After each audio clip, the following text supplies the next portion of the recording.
So we'll sit in a second. I just wanted to say, we talked about anatta and non-self the last time I was here 2 weeks ago, and then 2 weeks before that we talked about anicca, which is impermanence. By the way, sorry we had to cancel for Halloween. Were you guys bummed? Was anyone like, Really? A lot of people were like, you didn't go trick-or-treating? No, I'm just kidding. Yeah. So, and as we've been talking about this, the question that's been coming up a lot for me in my practice as I've been looking at this, because we've been talking about it in here, is like this question of force and how we use force, and the idea of like trying to force, well, not only like forcing people to do things, but like how we try to force ourselves often, and how often the relationship we have with ourselves is sometimes kind of forceful, like we're trying to force ourselves into something or being a certain way. And what's been interesting was to see how much that actually is even true in meditation, where there's kind of sometimes this underlying sense of like, well, I'll force myself to be present. Like I'll force myself to relax. I'll force myself to be mindful, which is so at its core, like so fundamentally at odds, is so fundamentally kind of at cross purposes with what mindfulness and meditation is kind of all about. Do you know what I mean? Because it's like if it's about sort of letting go and relaxing and being present, when you force yourself, the problem is that it stimulates a kind of resistance, and just like, nobody likes to get forced into anything really, right? And so, take my word for it, you don't like being forced into meditating. Like the part of you that's on the receiving end of that isn't that thrilled about it. So as we sit now, I want to just invite you to kind of explore this a little bit, just if it comes up. You don't have to, but of just keeping an eye out for that. You better do this. Better explore the non-forcing of yourself. And just kind of notice, just keep an eye out for when you're kind of trying to force yourself into a kind of experience, rather than, the alternative to it is a kind of orientation where you let the experience come to you. Where you just kind of open up to it, and you kind of let whatever is happening to just kind of come forward. So let's just see how it goes.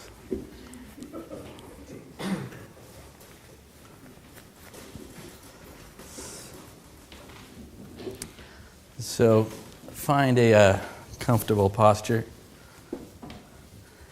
in a non-forceful kind of way.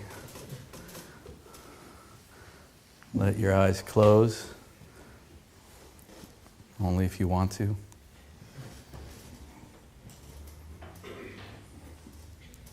And just right away, see what it's like if we don't try to make anything happen. If there's no agenda, not trying to make something happen or have some kind of meditative experience, but just kind of open up to what's already here.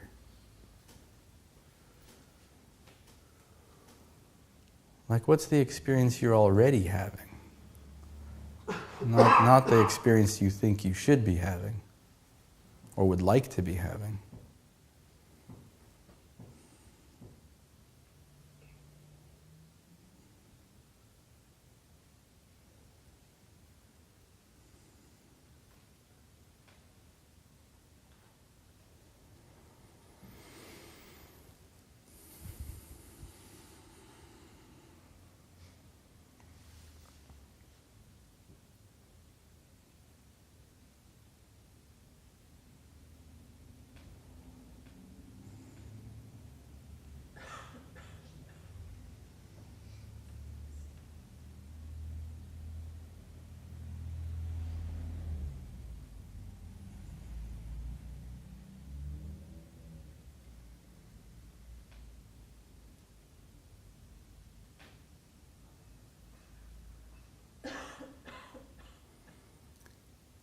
And just start by acknowledging whatever's happening now.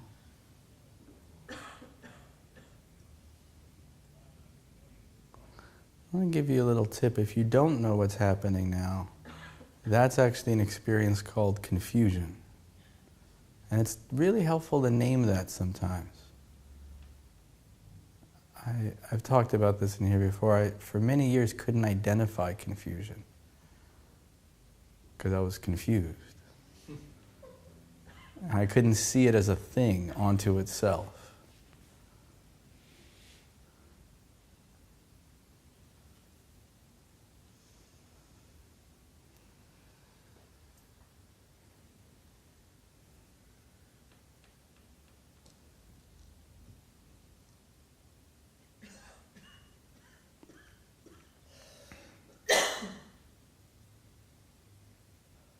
And so often I invite us to start with the body and just bring awareness to this body. And how is it?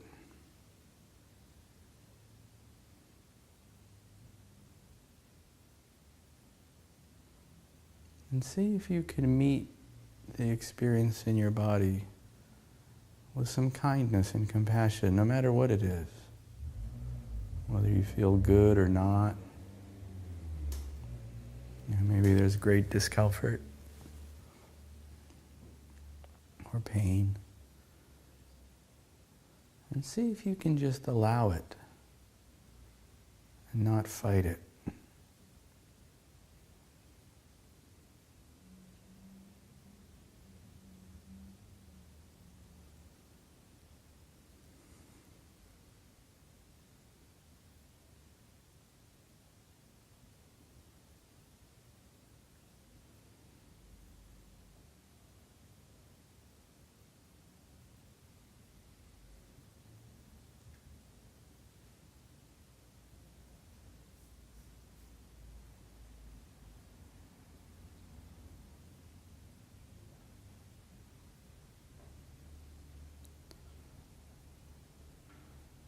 Take a moment and acknowledge the emotional state. Again, without trying to change it or assign meaning to it, but just allowing that, emotionally, it's like this right now. Whatever that may be.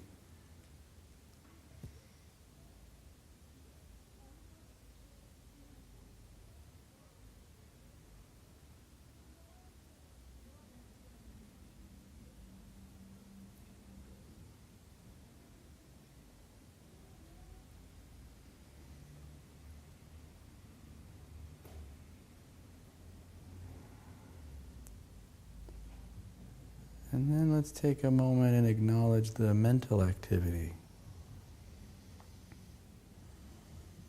Again, very important to understand that there's no right or wrong. It's not like you should be, your mind should be like this or not.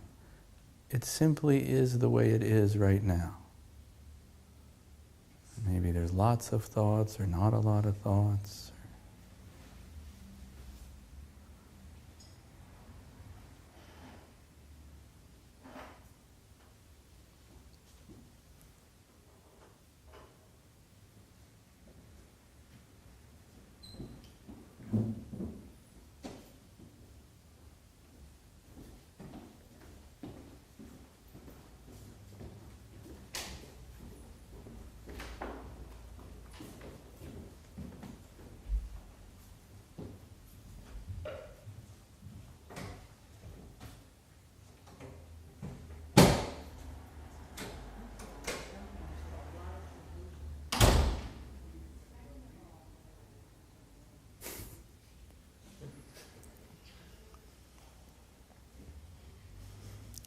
Meditation can be really good for relationships.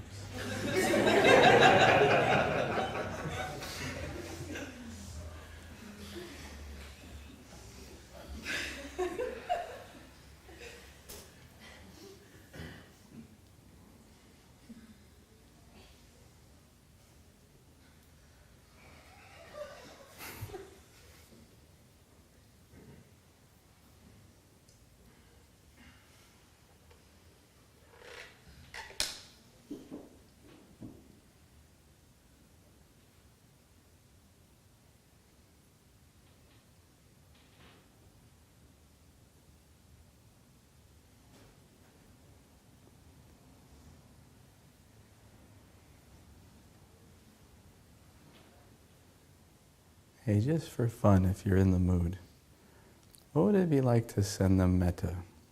I mean, we've all been there a million times, right? And you get into some fight over something that later you don't even remember. And we've all been there, and it's suffering. And what if it's just as one human to another, we send them some loving kindness?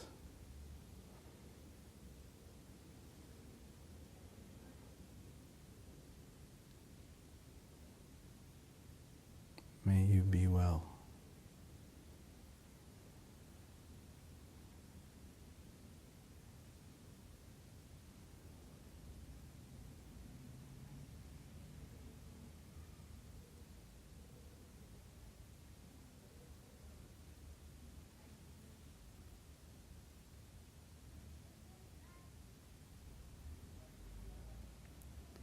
And notice how, if you did it, notice how that feels now. Like, how did it actually affect you to do that?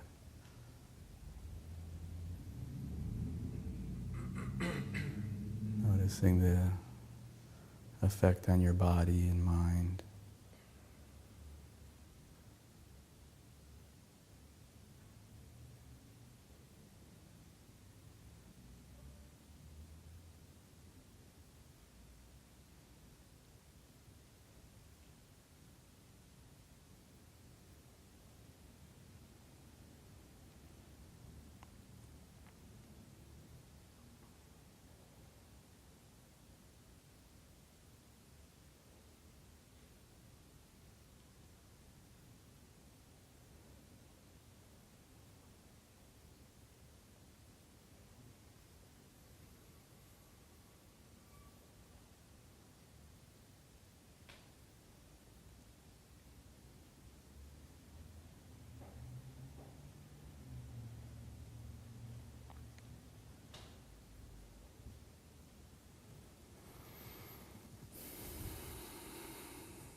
See if you can let your experience be as it is.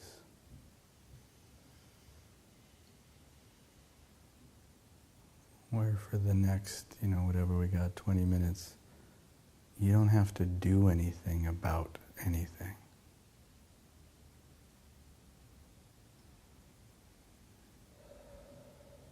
You don't have to make anything happen. You don't have to fix or adjust your own experience.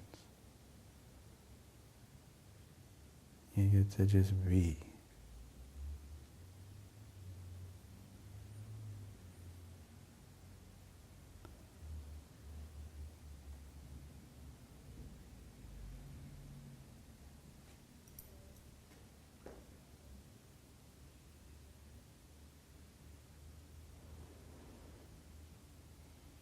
And part of being, if you haven't noticed yet, is breathing. One thing that's just happening here and now is this body breathes in and breathes out.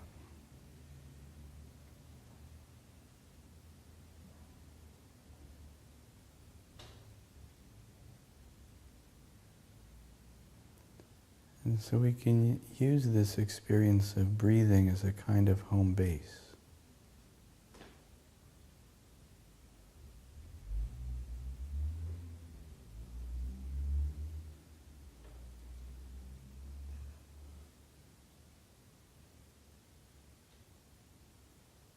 Something we can anchor our awareness to help it from getting carried away by all the winds of thought, ideas, planning, commenting.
check to see if you're forcing anything. Are you trying to make anything happen, or trying to figure something out, or you trying to get over anything? And it's okay if you are, it's very normal. But just see if you can be aware of it. If you can acknowledge, again, if that's happening. And see if it's possible to let that go. And just allow it to be what it is.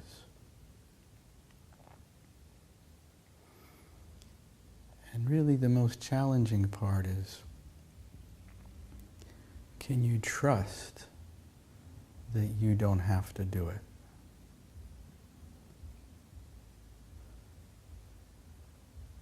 Can you trust that if you just allow this experience to be what it is,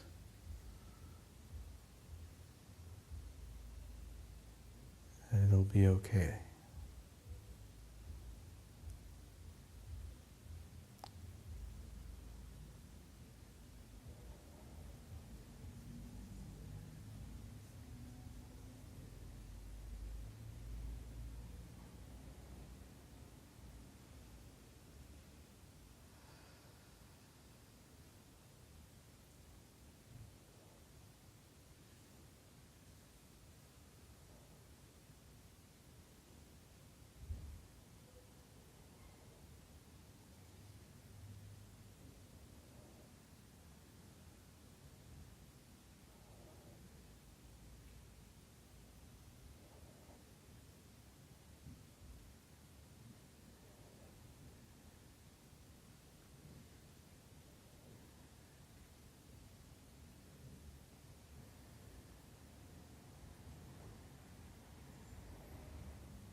So any questions or comments about that?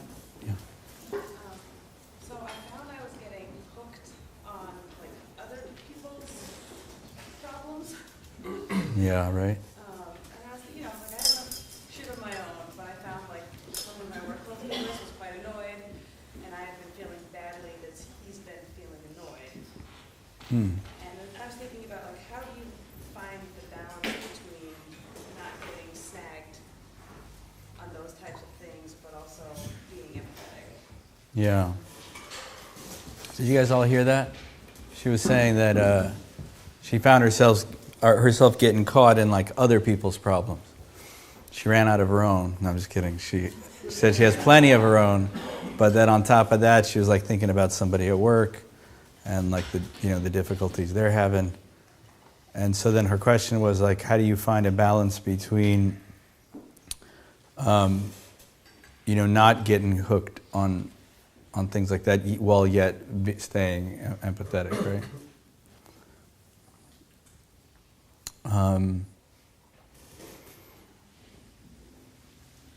I think one thing that's important to see is they're not really other people's problems in that whatever was coming up for you is about your experience. So you were saying like you feel bad that this person's really annoyed at work, but really like you feel bad about it. So it's not exactly, it sort of seems like it's about them, but it's really, even in that moment, it's about you. It's about how you're feeling, in response to that. So really, all our experience is always our own. It was actually quite radical when I first saw that, because it really seemed like, no, like I feel bad for you. Like it doesn't bother me, I just feel bad for you. It's like, yeah, but that feeling's happening in me. And it's especially insightful when you ever feel bad for someone, but like they don't feel bad. Where you're like, oh, and they're like, no, dude, I'm fine, really. Like it just wasn't you. Like, no, but you must feel terrible. It's, you know what I mean? And then when you realize, like, you're like, oh, that's like my guilt or my projection or my thing. So the Buddha actually talks about this, and it's kind of a very radical teaching, which is that ultimately, there's really no experience outside of yourself, right? That whatever's happening, it's happening with what the Buddha called this fathom-long body, right?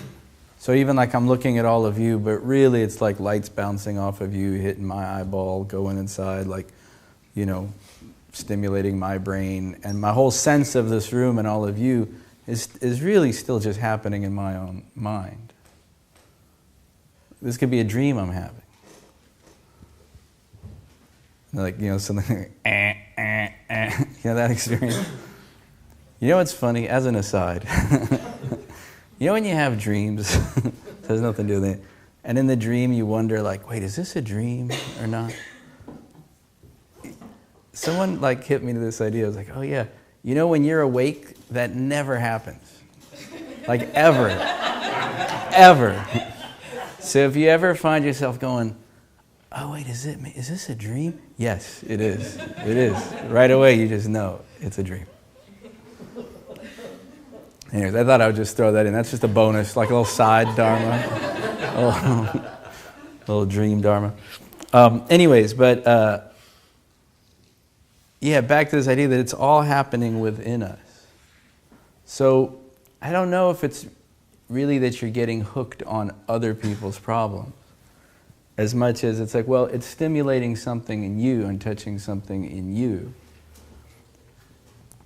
And then, as a practice, you want to see, like, well, can you open up to that and feel and hold that with some kindness and compassion? So in this case, like, what's true is, yeah, it sounds like you feel bad for this guy. Separate from how bad he feels. I'm sure you know him, you can ask him, but first and foremost, you're like, wow, like, I feel bad for the guy. Yeah, like I find myself fretting about, like, right.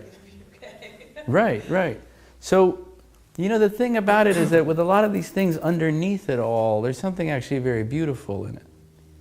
Right? Like, what I'm struck by as you describe it is like, well, you obviously care about this person. and you have empathy. And that's not a bad thing. I think a lot of us I feel like I'm hearing a lot in our culture, like people kind of trying to getting over caring about each other. Like this thing is like, oh, I feel bad about this, and then I'm trying to let it go. It's not, like, well, maybe you feel bad for a reason. Like maybe it's like a fucked up situation, actually. I think there's a lot of things going on where, if we're honest with our experience, it's like, oh yeah, I do feel bad about that. And then we'll do this thing where instead of seeing that as it's like, well, yeah, because I have a heart and I actually haven't isolated myself from the world yet, and I still feel interconnected, so these things matter. And then we kind of go, well, there's something wrong with me. I got to get over that. Does that answer your question? Yeah. Anybody else? Yeah. So I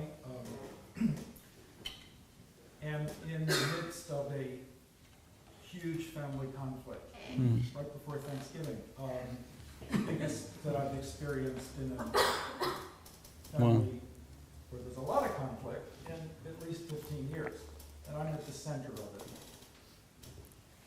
Blah, blah, blah. So during meditation, if I'm understanding the teaching right, which I'm trying to do is just feel the physical sensation, which is like this huge lump in the stomach, which I think is fear or anxiety. Right. Yes. Accelerated heartbeat. Yeah. Wanting to run. Mm-hmm. Fight or flight. I want to flight. Mm-hmm. So is that it? Sit with those physical sensations and try to let go of the storyline, which I did reasonably well when it would come up, and just sort of refocus my attention back to the physical sensations. Yeah. I like it. Like, is that it? I know it sounds like there should be more than that, right? Right, it's funny. You're like, this is 2,500 year teaching we've been preserving for this? Yeah. It's not all, because in sitting with it, clarity arises about what I must do. Mm-hmm. Yeah. Which is cancel the trip. Right. No, seriously. Yeah, that's I refuse to be enmeshed in the good for you. Yeah. It's too hurtful. Mm-hmm. This is actually, honestly, the most compassionate thing for everybody in the family. Yeah. Oh no, you know what? In truth, I'm telling them I'm canceling the trip, but I'm really going to New York for 11 days, but not going to see them. Even better. Yeah. So this is what we call wisdom arising. As we sit with what is. Yeah, right? When we sit with what is, that's one of the potential benefits, is like insight and wisdom arises, where you get clarity on what's a good way to handle it.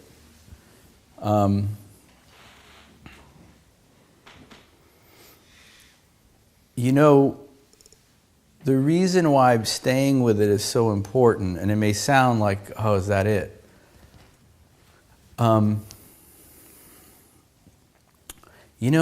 The consequence and the cost of all these difficulties we have and all these struggles we have, like the real consequence of it that's so tragic is that it causes us to lose ourselves. Right. Right? Right. So if I can no longer be with myself here in the moment, then I've gotten kicked out. I think we talked about this months ago. We talked about getting evicted out of your own self. So I think the metaphor we used. But it's like if that's where this tragic loss really occurs. Like, as long as I can stay with what is, even if it's horrible, but I've not lost my own contact with this fundamental being, right? Then it's okay ultimately. Like, I haven't forfeited my essential being. There's even some sweetness in the Yes, intimacy, despite. exactly. I just realized it's not. underneath the fear I expressed, it's actually sadness for a Right. tragic situation. Yes, yeah. And you use the word intimacy, which is very appropriate. So, as long as we can preserve that intimacy, it's like, it doesn't matter so much what it is that's arising. Because the contact and like the love and the connection is still there. It's when we lose that, when we lose the intimacy and we sort of distance ourselves, from this moment, where it's like, well, I can't be present because I can't handle what's happening here now, so I'm going to bounce. That's where sort of all is lost in a way, because your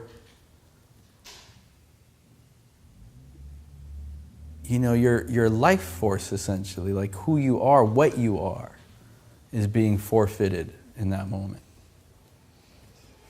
Yeah. You mentioned metta and loving kindness at the beginning, and I don't know about anybody else, but the election that is about to happen tomorrow is weighing pretty heavily on me.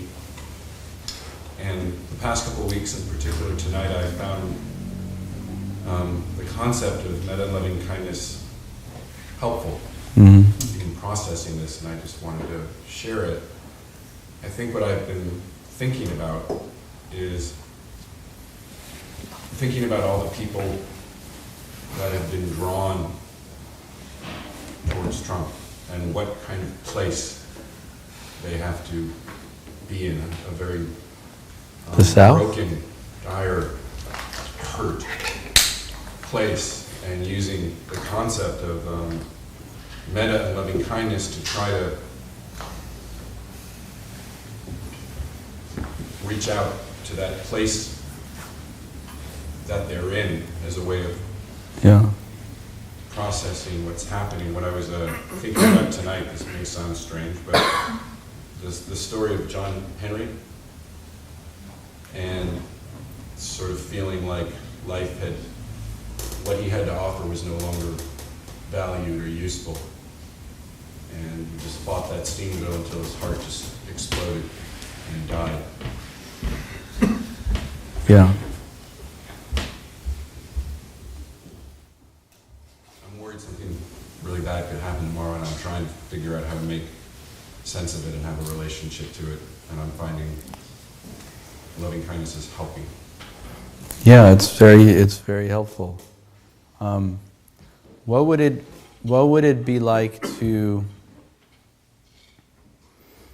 meet what you're feeling with love and compassion, to have metta for yourself? So like when I'm listening to you, I'm really moved by what you're saying, and I can hear in the most direct sense, like you said, you're scared. Like you're worried. And I think a lot of us are. And what would it be like to just hold that with some compassion and kindness? Be good. Yeah. A couple of weeks ago, I did the feeding the demon. Yeah. And there's a little bit of a linkage there. Yeah. So can I just invite you to stay here? Yeah. Just right now. Yeah. Yeah, so like I can really feel it. Like, yeah, it's really scary. And I can feel like you said, you're worried. What would it be like to not actually try to figure it out, but to just meet that and hold it with love and compassion and kindness? Like the one way to look at it that I find is helpful, if I think of a little child, and so like deep in us is kind of this nervous system that's like, it's just like an animal essentially, right? I mean, just like our biology. And so when we're scared, it's activated, it's scared. And just like if you had a little child that was scared, it doesn't do a lot of good trying to explain to them why they shouldn't be scared. Especially if they're young, it's like a year-old or 2-year-old child. It's like, nah, you just got to hold him or her. Like it's just soothing.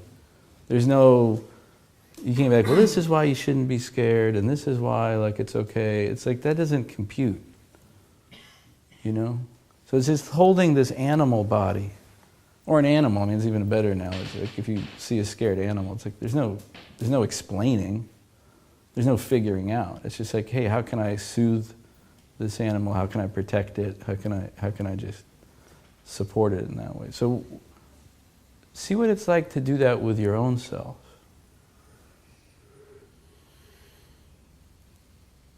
And what would it be like to honor actually where you're at? Because it's not like, oh, I'm scared, how do I get out of being scared?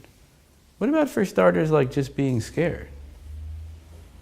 Because it's, it's not a crime to be scared, right? Like, it's a natural, especially when something is scary. And I would say what's going on right now is legitimately scary, right? Like, it's not an illusion. It's like, no, this is some scary shit. This is scary. So if you're feeling scared, that's not because there's something wrong with you, it's because something's right with you. In the face of scary things, it's not, it's normal to feel scared. So now as practitioners, as Buddhists, as, whatever we are, the question is, so what then, though? How do I meet that fear, this organic experience of fear? How do I meet that with kindness and compassion? Self-compassion when you're dealing with personal emotions that are difficult, and sort of inclining into them, and I think doing what you're sort of embracing and holding them. I feel like with this election for me, there seems like a connection between the metta and the self-compassion, and I almost feel like I want to take my whole country or this whole society and just put a big arm around all its pain. Sure. I don't know if that makes sense. It's a beautiful... It's what instinct-wise, I yeah. feel like. So it's a beautiful visualization. Now let me, so check this out. So if you imagine that right now, let yourself, we're going to move on, but try it after I let you go. Imagine doing that. However you got to visualize that, but imagine that. You're putting your arms around the whole country, the pain of the whole country. And then let yourself really get into it, very much, have that image and really get into it. And then bring your awareness to your body and let yourself really stay aware of how it feels in you. How just staying with that visualization, what does it do in your body? How does it affect you? Because that's how we can use these kind of contemplations or visualizations in a way that's skillful, so it's not like a distraction, but we're using it skillfully, right? This is what the Buddha calls skillful means, because it's you're using imagery, which in ways that's a thought. It is, but that's fine. But then by staying in the body and really tracking hey, how is that affecting me? And staying with that direct experience. That keeps it in the moment. That keeps it in the here and now. Does that make sense? Yeah. Mel? Well, I was trying my best not to laugh, really fucking loud. I was thinking, have you ever gotten the hiccups while meditating? And how does one cope with that problem should it arise? Yeah. What's funny? Funny you should say that. The thing with hiccups is when people ask me hey, so you've been meditating for over 20 years now, have all this training and blah, blah. Does it work? What does it do and what have you achieved? What? And it's funny because it's a little hard to point to it. I'm I think it works. I don't know. But the one skill that I can point to, scientifically, is I can stop my hiccups through mindfulness. If nothing else, I got that. And so anytime I have the hiccups, I can literally just focus on my throat and really just get super mindful of the hiccups and this whole throat area. And then if you just stay with it, and you stay with it, and you'll keep hiccuping, but if you stay with it, it just stops. It just dissolves. And one of the keys I found is you have to stay with it way longer than you think. There's a point where you're going to be doing that, and your mind's going to say you're going to hiccup again. You can be shit, see, this doesn't work. That means you're about halfway there. When you're sure it's not working, it's about halfway. So just keep going, and it's awesome, and they'll just dissolve. It's the one. It's like the coolest little superpower you can get. Some people are into levitating, seeing past lives. I'm just happy to be able to stop my hiccups. So yeah, that's a great thing to practice. I think I've watched I think, because isn't hiccups, it's like a spasm in the throat, right? Is like what it is. What's that? Isn't that what it is? Or your diaphragm? There's something about, wait, which diaphragm? This one? Down here? Look at that, I'm focusing on the throat. Huh. Whatever, it works, yeah. Don't if it ain't broke, don't fix it. But I find that there's just like a relaxation that happens. And that this is what's important, bro, is you don't fight the hiccups. It's like everything else we do. It's you don't fight them, because that'll just tense you up more. You just actually allow them and relax into them, but really stay with them. And there's something that just like recalibrates. So there you go. I mean, I wish all my answers were so definitive. Check it out. Now you can't wait to get the hiccups. You haven't had them in a long time? No, it hasn't been years. You just asked that question completely hypothetically? I was going to start having hiccups because I was halfway between like snickering and choking. Okay, gotcha. And that seemed, if there was All right. anyway, it was going to be coming from that. So I was like, shit. Gotcha. All right. Well, it's good. It's good to be prepared, just in case. After years of not having them, you get them one day. You're like, oh, but I got that teaching. So you're set. You're solid now for life with that. Anybody else have any hypothetical questions that might? Yeah, Jimmy. I thought it was really interesting when you started out the meditation. You're talking about what are we forcing? Yes. What are we, and it's so subtle, the stuff that we force, or at least the stuff that I Yes. force. Yeah. So, because I think I'm pretty cool. It's okay. I'm not forcing anything, right? And that's not true at all. There's all kinds of stuff that I'm forcing. Mm-hmm. But there's this primary issue I've been forcing just recently, and I wasn't, really aware of it in those kind of terms. I knew I was like tripping, and I'm trying to figure this out, but I never really thought about it as I'm trying to force this issue. So I'm not just like mulling this over. I'm trying to figure this out Right. so that it stops a feeling, or that it, and then towards the end of, or somewhere after the middle of the meditation, you invited us to look at that again and to see what it would be like if we just allowed it to be the way it was, whatever it was, whatever we were trying. And I had to stop because I was in the midst of thinking and trying to figure this shit out, right? Right. And when you said that, I just went, oh, I'm just gonna stop trying to figure this out, at least for the moment. Right.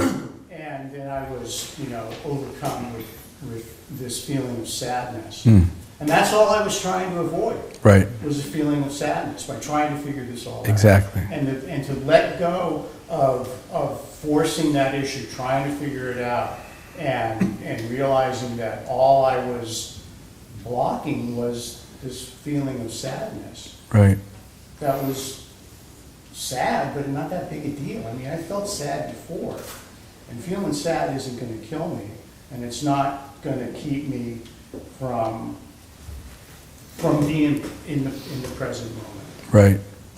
That's the kind of self-abandoning we're talking about. This is the trippy part, is when you're trying to figure something out, it's actually a distraction. Or like worrying about something is actually a distraction, which is a trip, right? Because when you worry about something, it kind of fools us because it seems sort of like responsible almost. Like, yeah, like I'm worrying about this. It's sort of like, yeah, because, I'm a serious, mature person with worries. And by worrying about this, it's kind of like, yeah, man, like, because yeah, I'm really freaking out about this because I'm serious. And it's a trip to be like, no, it's actually a distraction. It's like, what you were sharing, like my guess is when you finally kind of decided like, oh, you know what, I'm not going to go.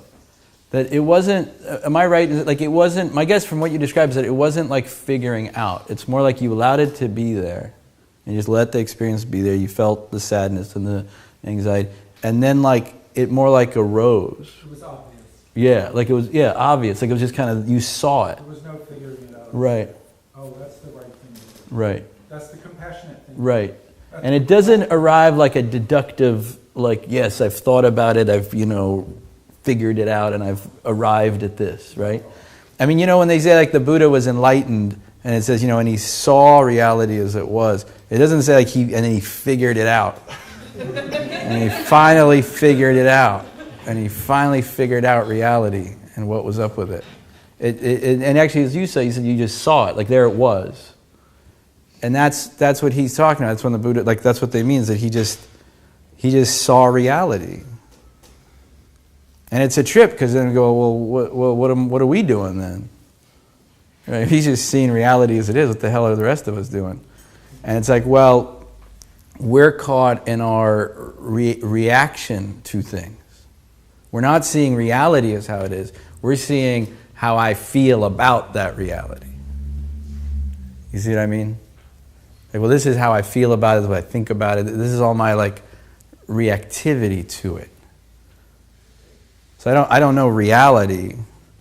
I know it's like I see it through all these filters as to like, well, what does it mean to me? What does it say about me? What do I, how do I think about it? How do I feel about it?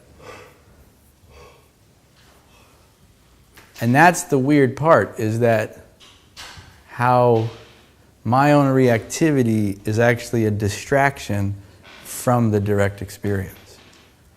Which is a trip, right? I mean, it's like so counterintuitive.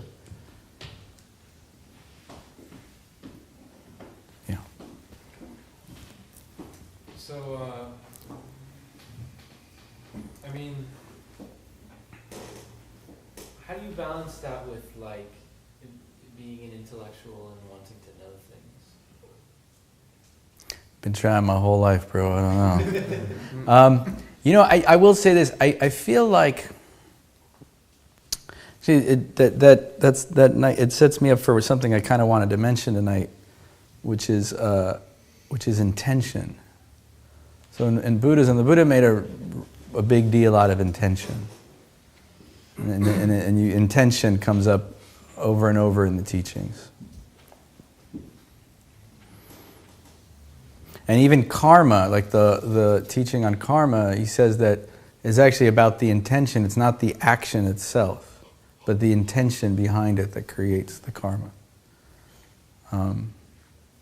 So let me get to what you asked kind of in a roundabout way. Like let me just mention intention kind of from a larger point of view, and then we'll relate it to what you're saying. So it's a really powerful practice to learn to be aware of our intention. And I want to make this really clear. I'm not saying the practice is to like always have good intention. It's just to be honest and aware of what is the intention. Like what am I doing right now and why? Like what's the intention? And to actually be honest. Like a lot of times, I don't. When you first start looking at this, you're going to find some very unflattering things. I just want to warn you about that. So you don't like, because I think one of the things that makes it hard to do this practice is we don't want to admit some of the intentions. But like I said, it ends up being the same thing, and then if you don't want to see it, it's like, well, now you have to abandon yourself again. Like, again, you can't stay present in this moment as long as there's something here you don't want to see. So it's like, well, I don't want to be present with this because then I'll become aware of this, right? So like when you're speaking, it's like, well, what's the intention? Like, why am I saying this? Or in any given moment, like, well, why am I doing this? Or what's the intention? So when you're talking about being an intellectual and figuring things out, it's like, there's nothing wrong with that at all. But I would say you want to be mindful of the intention. Because there's nothing inherently wrong with intellectualism. I actually think there's not much inherently wrong with many things. The question is, how are we using them?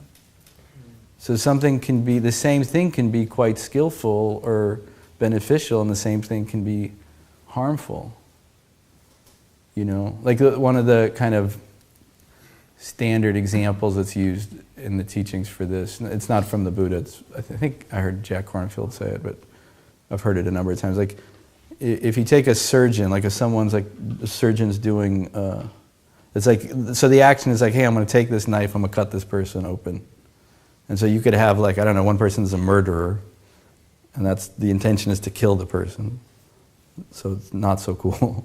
And then another case, you got like a surgeon who's, you know, performing surgery. And maybe even like the surgery goes badly and the person dies. So like in both cases, you've got, hey, like there was some cutting going on and then some death going on. And in both cases, like the person died. And yet it's like, well, it's a radically different thing, right? Because I mean, that's an obvious one for all of us to say, well, no, I mean, that, you know, that guy was trying to save his life and this other person's killing him. So it makes it really clear. It's like, well, the action's actually kind of similar, but the intention's different. So with the intellectualism or figuring things out, it's like, why are you doing it at any given moment? And what you want to watch out for is when we're using, kind of getting hooked on this impulse to figure things out as a way to avoid feeling what's happening. Which is very different than when you're using the power of the mind to figure something out to, you know, to maybe solve a problem or just because it's interesting. I mean, like, I find, you know, some of the best intellectualism is kind of like for no real reason. It's just fascinating. You know, it's not even like, well, because then it's just like, no, it's just interesting. But for those of us with, you know, that kind of active mind, it's also like so easy to fall back on that as a way to not feel, to not be present. And there's a way to think about things and kind of contemplate things in a way that's very present. And then there's a way to do it where you're just kind of just lost. Where it's not even intentional, like you don't even know you're doing it. You're just kind of sitting there spinning. I mean, not you, but one is, you know, and it's like you don't even realize you're doing it. It's like it's not intentional. It's just this kind of habit.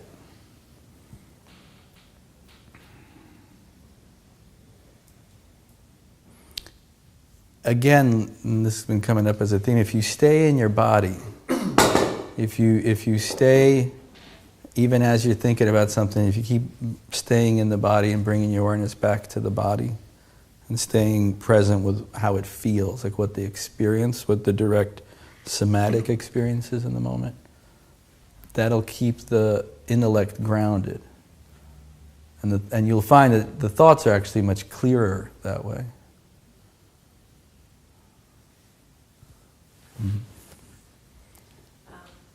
When you invited us to do the metta meditation, I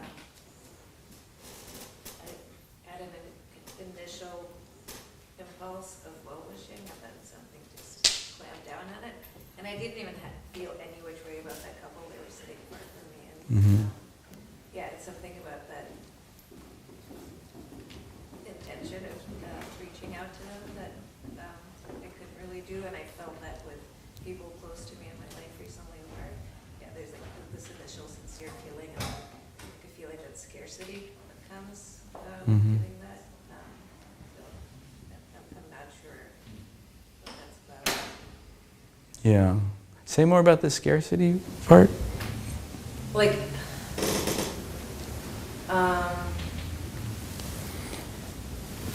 maybe in this instance, like, well, actually, in all instances, well, like, I'm not getting that love, so why am I giving it? Yeah. So I would start with just really honoring that. I feel like these practices can get so, even like the most beautiful Buddhist practice can turn into a pretty ugly, forceful, like self-berating kind of thing. And there's nothing worse, like to me, it's like when we're like, oh, I'm not, what the fuck's my problem? I'm not loving enough. You know? Like as a Buddhist, I'm supposed to have all this metta and loving kindness, and I'm just, I don't have it. And then we like sort of hate ourselves for it, which is terrible, right? Because now it's just like, okay, now you hate yourself more. And you're supposed to be, or like, the intention is to generate love, but now I hate myself for not being loving enough. So you want to just meet that experience with some kindness and compassion. Because what you said, I mean, that clearly, like, that's a painful thing, right? And that feeling of like, oh man, like I'm not getting enough love, or I'm not getting it back, and that kind of place where you're like, fuck all these people. I'm not saying you took it quite that far. It's really more my thing. But to actually honor that is like, all right, well, wow, that's what's up for me right now. Like, there's never a useful time to look at it like, oh, there's something wrong with me. I actually find that's like the worst orientation. It just kind of shuts down, like we're talking about intimacy, like self-intimacy, the whole like, oh, there's just something wrong with me. That just shuts it down. That's the end. It's like, okay, well, I'm done. That's it. I'm just all fucked up now. Okay, peace. You know? Like, there's no connection in that. So instead, like, being curious and like, oh, wow, like, yeah, what's going on there? Like, wow, I must feel really angry or like you said, what was the word you used? Not deprived, but scarcity. Wow, like, I got this scarcity, and like, I don't know, maybe it's scaring you. Maybe it's like, and so as you start doing that, what's starting to happen is there's now love and compassion happening for yourself. I find that it doesn't matter who it's for so much. Is it for me? Is it for you? Is it for others? It's when I practice it, at least, after a while, once that loving kindness really gets going, if you're staying in the body and really watching it, it's just this open, loving feeling. I mean, I think it's really this like way the Buddha figured out how to just like trigger the oxytocin, and just sit there like, hey, here's the oxytocin button right here. And it was just like, oh, cool. I just like wish everybody well and like, yeah, cha-ching, cha-ching. And you can feel it, and it's just, it feels great, and you're just like, yeah. So, that's the thing. Like, that's what matters. And so the way you turn those oxytocin buttons on is by like allowing the love, like, it's the opposite of being threatened, right? Like, on the other side, you have fight, flight, and like, like what we're talking about, force, and this kind of like, well, I'm at odds with the experience, which is actually stimulating in the body all the biochemicals and all the kind of things that happen internally that are about fighting, right? And it's triggering like a fight, flight type of reflex. And in that state, we're very separate. It's very like me against you, or me versus the world, or me versus whoever is getting on my nerves now. And but it's an antagonistic experience. And that's kind of ultimately, or ultimately is a strong word, but somewhere near close to ultimately, that's what this is kind of about. It's actually getting out of the antagonistic relationship to experience, to life, to yourself, to this moment. Because even just this moment, even just this, this present moment, we can often be like, when you look at it, it's like, yeah, this is a very antagonistic way I'm relating to this. Like this fucking moment. It's not right. And even like, oh, I need to be in it more. I need to be more present with it, and I'm not. It's just like, yeah, it's just like pressing the antagonism button. And wouldn't you rather be hitting the oxytocin button? And see, and the oxytocin button is that's not fight flight, right? That's the parasympathetic nervous system. They call it, what do they call it? Rest and digest, or sometimes feed and breed is another slightly more fun one. But it's the relationship when you're not, it's not you versus something, where you're not against something. And what I find is really helpful, just even in meditation, I mean, you know, we could look at our lives in ways we externally deal with people or situations in an antagonistic way, but I find it's much more helpful to actually look at, like, how am I being antagonistic just in this moment with just my own experience? And as I unwind that, or I allow it and it gets unwound, all those other situations kind of start, in my experience, they kind of start to take care of themselves. Because when I'm not filled with so much internal antagonism, you know, and I got more oxytocin flowing, like, I'm just going to be a nicer guy to everybody. And I feel like that's where it's really going down, is just right here in this moment. Does that make sense? Yeah, Jim? Yeah, going back to the empathy Mm-hmm. thing, you know, so I feel like I have a lot of that. And, you know, I often want to turn it off, because at some point you get to a point where it feels like I'm just drowning in it. Yeah. And, you know, in some way I want to feel it, you know, I want to feel for other people, and that's fine. You know, and the election's kind of like that. It's like there's just this deep sadness about it, but there's also a sense of sort of impotence around it. That, you know, how do you even work with that? You know, how do you get, you know, once you get to that point where it's like you can feel it in your body, but it's still just a sense of just, you know, just drowning. Yeah, my sense from what you said is that what actually causes the drowning is that there's two things being kind of conflated together, which is feeling the empathy, but then feeling like you got to do something about it. And you'll trip out on this, but actually the sense that you've got to fix it or you got to do something about it is proportionate to your lack of capacity to stay with the empathy. Does that make sense? So it's like I'm feeling this empathy and it's too painful. So then I have this fantasy like, well, I got to run in and save this situation. I got to save this person. I got to save, you know, all these things, right?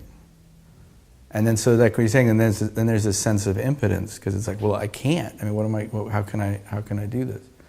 But it's sneaking off in your mind. It's sneaking off into the planning and the doing and the fixing.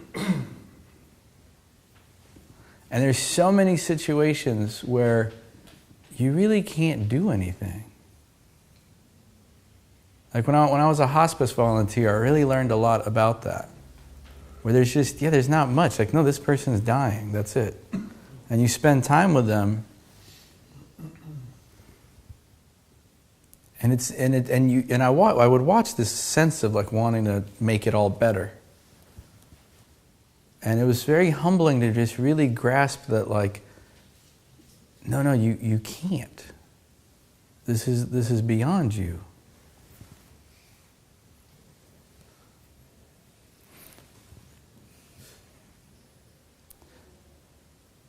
And so this capacity to experience grief and sadness and the impotence, actually. Like, actually let yourself experience the impotence. And it's not fun at first. But it's very liberating if you can stay with that. And when even that sense of helplessness is the word we use a lot, is when you can be with that, when it no longer freaks you out because you've made your peace with it, then you're free to be. And then when it comes to, like, when there are situations where there is something you can do, and it's sort of realistic and constructive, the wisdom in that will rise up.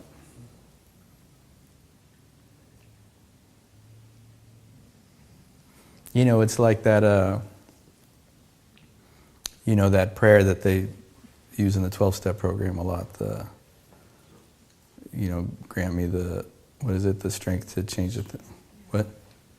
I need the serenity to accept the things Right. I cannot change, the courage to change the things I can, and the wisdom to know the difference. Right. So the wisdom to know the difference, thank you. The wisdom to know the difference, I would actually say, is mindfulness. It's not, you're not going to figure it out. We're not going to figure it out. It actually, by just staying with it and watching, like, well, what's the intention and what's happening right now, and when am I trying to fix something because I can't stay with what it is?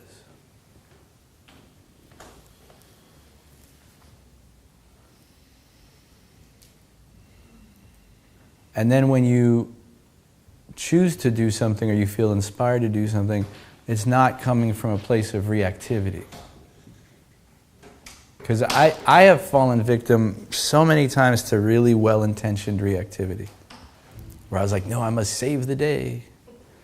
And it seemed so self-justified and like even heroic. And then it would just create this big mess. And I'd be like, what happened?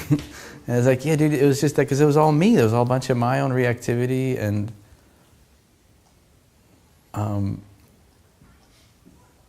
it's weird. I've done some things that have been like so well-intentioned. I thought were coming from such a good place.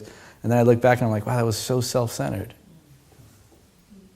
Because it was all about me and my emotion and my need to do it. And that's where it lacks wisdom, you know? Like where these well-intentioned things, but they lack wisdom, and so they cause more harm than good. So on that positive note, got announcements?